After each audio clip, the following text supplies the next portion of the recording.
Today we're talking about one of the most badass women in all of American history. She was a mercenary, a princess, a warrior, a strategist, and she was part of the original Aztec Empire. Her name was Chimalxochitl, which directly translates to shield flower. Chimalxochitl. But more accurately, it translates to sunflower, because that's what they called sunflowers, shield flowers. So it might surprise you to know that the Aztec, or as they call themselves the Mexica, didn't actually originate in modern-day Mexico. They actually came from somewhere in southwestern United States. They traveled down as a band of mercenaries and found themselves in Mesoamerica, modern-day Mexico. When the Aztec arrived in Mesoamerica, they weren't just good, they were the best. The Aztec mercenaries were so good at war just stopped because it was believed whoever could afford the Aztec mercenaries would win the war. And so people just were like, hey, whoever can bid and win the Aztecs, you win the war. The end. Now, Sunflower, being the princess of the Aztec tribe, was like, hey, we got a really good thing going right now. Let's not do anything silly or dumb to mess it up.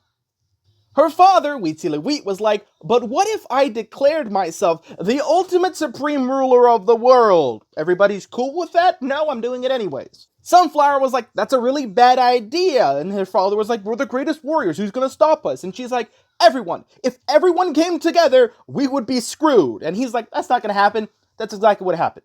The Aztec could beat any kingdom, but every kingdom, they did not. After the loss, the royal Aztec family was stripped naked, beaten, and paraded down the street, where each member of the royal family was sent to a different kingdom's capital, where they would all individually be executed. As for what happened to Sunflower, this is where history gets fake, because we have two different recorded accounts. One source says that she was actually saved by her people right at the last moment before the execution, and they convinced that kingdom she was living in to become their queen. She was too powerful and strong to be killed, and they agreed. The second source says she was taken to a different kingdom, and while in that kingdom, she decided to say, no, I'm gonna go it my own way. She lit herself on fire, and she proclaimed to the world that her descendants would rule this world as the greatest warriors. And truthfully, we don't know the truth, but what we do know is this, that 200 years later, her descendants would rise up. They would form the Aztec Empire. They would create the Triple Alliance,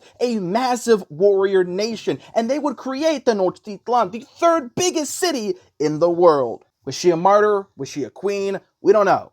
But we know she was a badass, and she deserves her place in Women's History Month. Have a magical day, everyone.